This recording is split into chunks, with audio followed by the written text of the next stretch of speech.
Rain slicked the marble courtyard as the billionaire's disabled son wobbled, reaching for balance. Beside him, the black maid's steady hands refused to let him fall until the father's footsteps cut through the air, heavy with judgment. In the next breath, one act would defy his prejudice and change their lives forever. The air felt heavier than the clouds above, thick with the kind of silence that comes before a storm. Near the courtyard's koi pond, the boy wavered on unsteady legs, his breath quick and shallow, his eyes locked on the woman crouched before him. She had been whispering words he barely understood but somehow believed, each syllable stitching courage into his fragile stance. The polished stone beneath them gleamed with the reflection of rippling water and the shadow of the man now bearing down on them.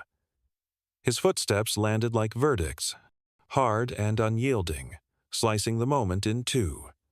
The woman's hands hovered near the boy's waist, steady but careful, as if the wrong move might break him. Then the man's voice, low and venom-laced, slashed through the air, a tone that didn't need to shout to wound. He reached for the boy with a speed that made the woman flinch, pulling him into his arms as though her touch had burned him. The shove came without warning. She stumbled backward, her shoes skidding against slick marble until her heel caught the pond's edge. The water took her in a cold, merciless embrace, swallowing the perfume on her skin and replacing it with the scent of humiliation. Rising slowly, water streaming from her hair, she met his eyes that looked at her not as a person, but as something that didn't belong in his world. Her voice was steady when she tried to explain, but he didn't let her finish. His words poured like acid, each one aimed with surgical precision, not at her actions, but at the space she dared to occupy. He dressed his prejudice in the fine clothes of standards and education, as though kindness needed credentials to be valid. And with every sentence, he built a wall higher between them, a wall the boy's voice tried to climb when he pleaded, "She makes me brave." The man didn't look at him. His eyes stayed locked on her, sharp enough to draw blood without touching her. His warning was clear.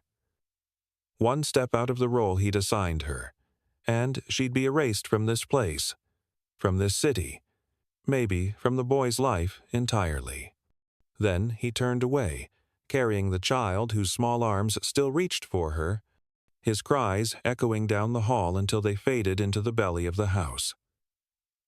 She knew this wasn't the first time someone had tried to push her out of a life she'd chosen to fight for, but it might be the first time she refused to step back. That night, her suitcase lay open on the bed of the small guest room, its zipper yawning like a wound. Clothes, folded with mechanical precision, dropped into place, each one a silent admission that she was leaving without a fight, or so it would seem. The lamp's dim glow cast her shadow long against the wall, a shape that looked tired but far from broken. Outside the window, the city lights shimmered through the veil of dusk, indifferent to the fracture that had just occurred in the house behind her. In another part of that same house, the man poured amber liquor into a crystal glass, watching the way it caught the light as though searching for answers in its depths. He told himself he had acted to protect the boy, to shield him from false hope, yet the echo of the child's sobs gnawed at him. Restless, he reached for the remote and pulled up the courtyard security footage. His breath caught. On the grainy screen, he watched the boy teeter forward, the woman's voice steady and warm, guiding him step by deliberate step toward the bench. No therapist. No expensive device. Just her. And belief. He replayed it again. And again. With each loop, the heat of his earlier rage gave way to a heavier, colder weight shame. She had done what the finest resources could not, and he had repaid her with cruelty sharpened to a blade. For a long time, he sat motionless, staring at the paused image of her kneeling beside the boy, her smile soft but certain, as if she'd seen his victory long before he had. The next morning, he stood outside a modest apartment above a corner bakery, 2 steaming cups of coffee in his hands. When she opened the door, Surprise flickered across her face before caution shuddered it away. "I was wrong," he said, the words scraping against his pride. "I saw the footage. You've done more for him than anyone else ever has. I can't undo yesterday, but I'd like you to come back. Full time, on your terms." She studied him for a long moment, her gaze weighing something unseen. Then, taking one coffee, she replied, "I'm not doing it for you." Her voice was quiet but unshakable. "I'm doing it for him." That evening, when she stepped through the grand doors again, the boy spotted her from across the hall. His uneven steps turned into a clumsy run, laughter spilling through the air like sunlight breaking through rain. And as she wrapped him in her arms, she felt the man's eyes on her, not with arrogance this time, but with the uneasy humility of someone who had just begun to understand the costs of respect. The mansion's marble foyer gleamed beneath the morning light, but to her, it still carried the weight of yesterday's insults. Each polished tile seemed to echo with the words he'd thrown at her, sharp enough to slice through memory. She walked in with measured steps, holding the boy's hand as though that tether could anchor them both against the undercurrent of old wounds. He appeared in the doorway of the study, posture straighter than his voice, which came out low. "He's been asking for you since dawn." She didn't dwell on the remark, didn't even glance at him long enough to catch whether it was apology or fact. Instead, she bent to the boy, her tone warm and light. "Let's get you inside before you catch a chill." His uneven strides quickening as they crossed into the sunlit family room. The room smelled faintly of fresh bread and citrus, the soft carpet muffling their steps. He climbed onto the couch, chest still rising fast with excitement. "Can we go to the garden later?" he asked. "I want to show you how far I can walk now." She smiled without hesitation. "Of course, but first, breakfast. You'll need energy for all that walking." From the doorway, the man watched them, a question lingering in his gaze that he wasn't ready to ask. Later, he summoned her to the study. The heavy oak door shut behind her, sealing them into the quiet. His desk was awash in daylight from the tall windows, the light cutting sharp angles across his face. "I owe you more than an apology," he began. "What I said before, there's no excuse. It wasn't just wrong, it was personal." She met his gaze evenly. "You didn't just question my ability. You questioned my worth." For a moment, he seemed to search for words that wouldn't collapse under their own weight. "I'm asking for a chance to be better, for his sake, if not for mine." Her answer was deliberate, unhurried. "I'm here for him, but if you want to be part of his progress, you'll have to learn to listen to him and to me." His nod was slow, but the glint in his eye suggested he'd understood the condition. That afternoon in the garden, the koi pond shimmered gold under the late Sunday. The boy's small hand pressed into hers as he took each step, more stable than the last. At the far end of the path, the man stood quietly, hands in his pockets. "Look," the boy called, pride swelling in his voice. "I can make it all the way to the bench." When he reached it, lifting his arms in triumph, she clapped softly, but the sound carried in the still air. The man crouched beside his son, a faint smile breaking the rigid lines of his face. "You've done well," he said. "It's because of her," the boy replied instantly, as though no other explanation could exist. The man's gaze lingered on her, wordless, yet heavy with something neither of them dared to name. And in that fragile pause, she realized this was not yet a victory. This was only the part where the real test began. That evening, the house seemed quieter than usual, as though it too was holding its breath. She found herself in the kitchen, steeping tea the way she liked.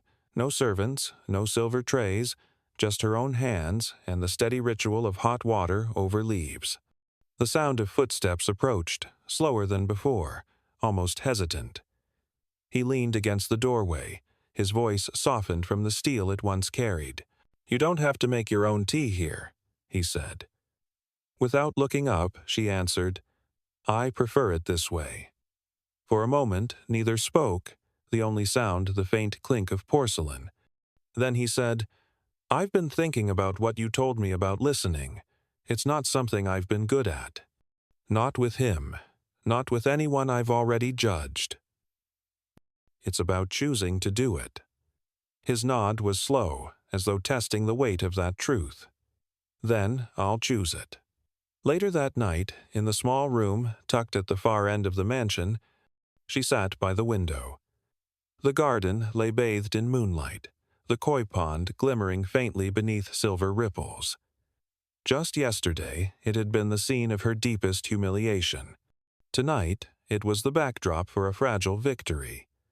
She knew his habits wouldn't change overnight, and prejudice wasn't something you swept away with an apology. But the sound of the boy's laughter earlier still echoed in her mind, a reminder of why she was here. The following morning brought no drama, only a quiet truce. The boy's progress was undeniable, his steps steadier, his confidence blooming with each small triumph. Yet she could feel his father watching, measuring not just her work, but the way she moved in his world.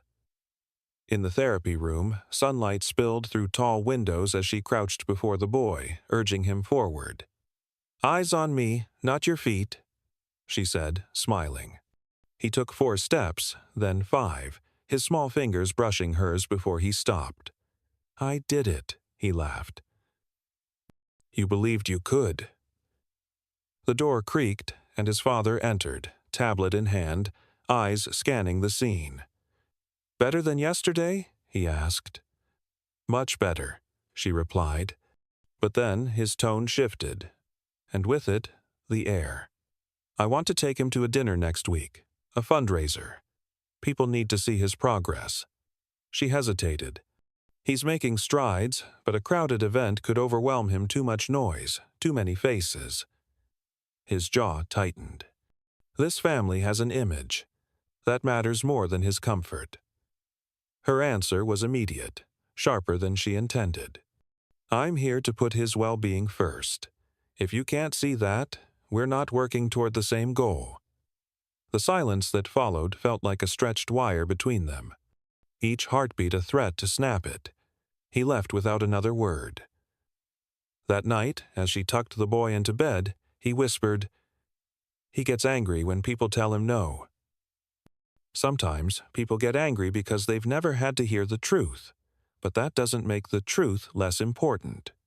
And deep down, she knew this would not be the last time she'd have to decide whether to stand her ground or step aside. The days that followed were lined with a careful quiet, the kind that feels temporary, like a calm sea that hides the pull of an undertow. The boy's progress was steady, each morning revealing a little more strength in his legs and a little more light in his eyes. Yet beneath the surface of that joy, she could feel the tension, his father's watchful presence in doorways, his unspoken questions hanging in the air like unbroken glass. On the morning of the fundraiser, the man appeared at breakfast dressed in a tailored navy suit, the fabric sharp against the warm light pouring in through the windows. "If he comes tonight," he said, "it will be on your terms. You stay with him. If he wants to leave, we leave." It wasn't an apology, but it was a concession, one she accepted with a single nod. By evening, the grand ballroom of the Imperial Terrace glittered under a forest of crystal chandeliers. Velvet drapes framed the towering windows, and the air was thick with the low hum of polite conversation, clinking glasses, and the faint scent of roses arranged in perfect symmetry across each table. She stayed close to the boy, her hand resting lightly on his shoulder as they navigated the marble floor. His gaze darted around, wary of the unfamiliar faces, until a guest bent down with a warm smile and handed him a small wooden toy. For a while, his nerves eased. The man moved through the room like he was built for it, handshakes, introductions, the weight of his presence drawing eyes without effort. But then, from a cluster of guests nearby, came a voice that seemed dipped in sugar and sharpened with glass. "I'm surprised he lets the help hover so close," one woman murmured, not low enough to go unheard. Another voice followed, dripping with disdain.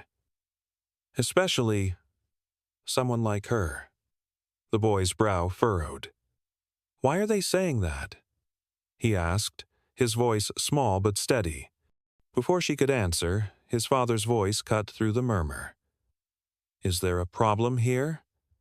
His tone was polite enough for the room, but carried an edge that made the nearby laughter fade. One of the women smiled thinly. We were only saying we didn't expect to see an employee take such a prominent role tonight.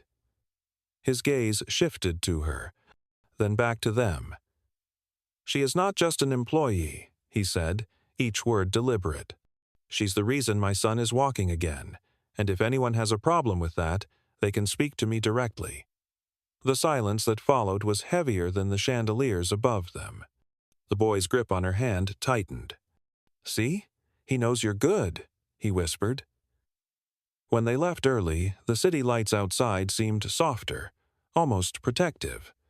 In the back seat, the boy fell asleep against her arm, his breathing even and peaceful. His father drove in silence for a time before speaking, eyes fixed on the road. They were wrong to say what they did, and I was wrong to ever make you feel the same way. Her eyes met his in the mirror. Words matter, she said. So do actions. He nodded once, and in that small movement was the unspoken promise that the next test would come, and when it did, the real question would be whether he could keep that promise. The following morning unfolded under a pale winter sun, the kind that offers light without warmth. The mansion was hushed, its polished halls carrying the faint scent of cedar polish and yesterday's roses. She found the boy in the playroom, building a shaky tower of wooden blocks, his concentration broken only when he looked up and smiled at her. I dreamed I ran to the garden, he said, as if it were a prophecy. From the doorway, his father's voice joined in quieter than usual, but edged with something unresolved. We need to talk. The boy hesitated, glancing between them. Go on, she told him softly. I'll be right here when you're done. He nodded and left, the sound of his steps fading into the hall. In the library, the air was heavy with the scent of old paper and the slow burn of the fireplace. He stood near the window, hands in his pockets, his gaze fixed on the skeletal branches swaying outside. You handled yourself well the other night, he began. Then, after a pause, better than I would have years ago. She tilted her head, sensing more beneath the surface. Years ago? He drew a slow breath. When I was his age, there was a man who worked for my family, someone I admired. My father told him he'd never be anything more than the help. I said nothing. I let him leave without a word. And last week, I heard my own voice repeat the same cruelty to someone else. The quiet between them was sharp, but she didn't rush to fill it. Respect isn't something you tell yourself you have, she said at last. It's something you prove, choice after choice. His jaw shifted slightly, like the truth sat uneasily in his mouth. Then I'll have to prove it. That afternoon, the garden felt different.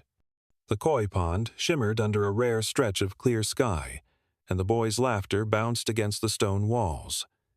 They were halfway along the path when a shadow fell across them. A woman stood at the far end, tall, impeccably dressed, her expression carved from the same cold stone as the mansion's pillars. Mother called this morning, she said to him without glancing at her.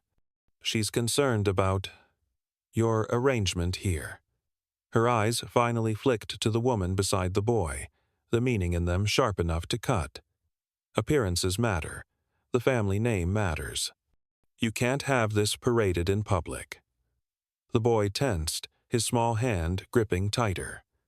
For a moment, the man's expression didn't change. Then his voice, calm but iron, broke the air. Her name is Isla Reyes. She's the reason my son can walk. If anyone has an issue with that, they can take it up with me directly. The woman's lips thinned. You've changed, she said coldly. And not for the better.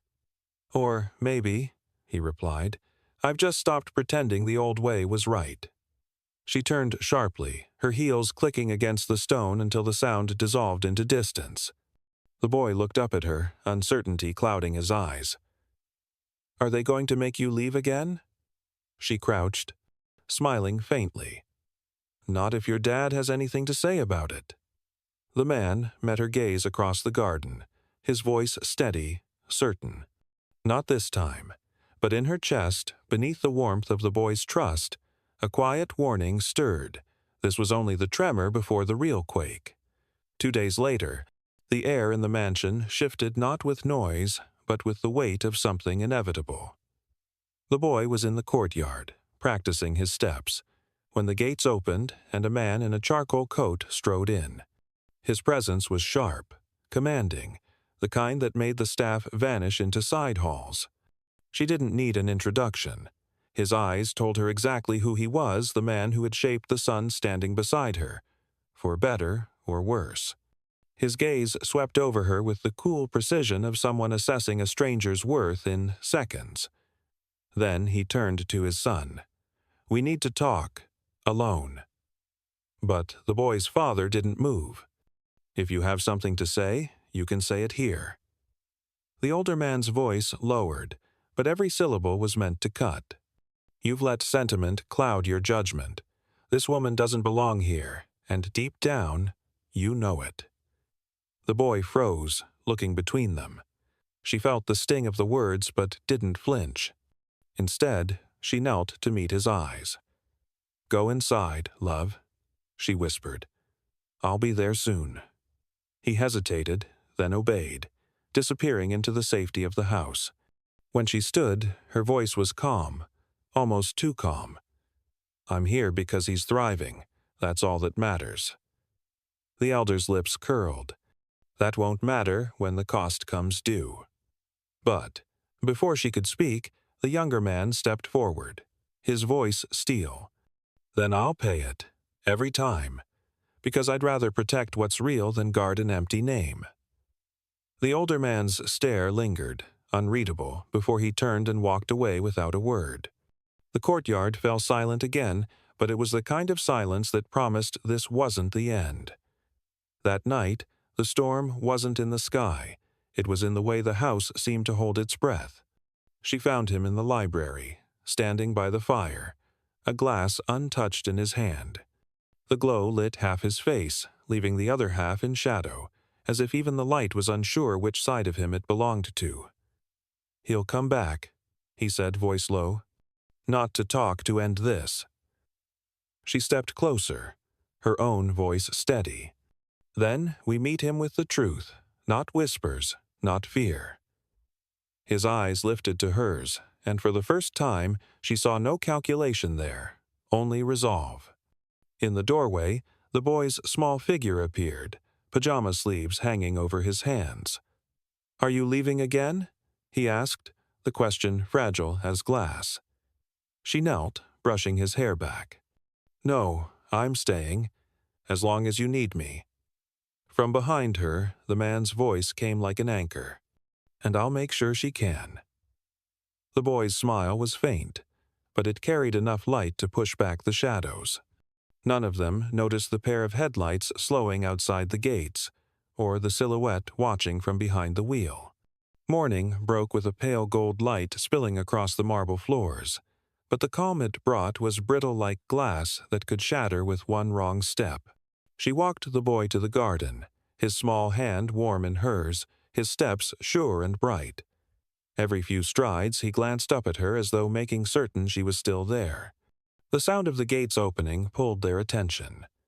The elder man's car rolled in, its presence heavy before he even stepped out. He moved with the slow certainty of someone delivering a verdict. She felt the boy stiffen, and without thinking, she placed herself half a step ahead of him. "I'll make this simple," the elder began, his voice carrying across the path. "You leave today. No scenes, no arguments. Do that, and this ends quietly."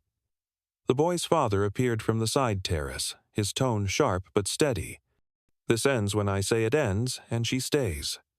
The older man's gaze hardened. "You're gambling with the family name." "I'm protecting my son," came the reply, "and the only thing I'm done with is mistaking pride for strength." For a moment, no one moved.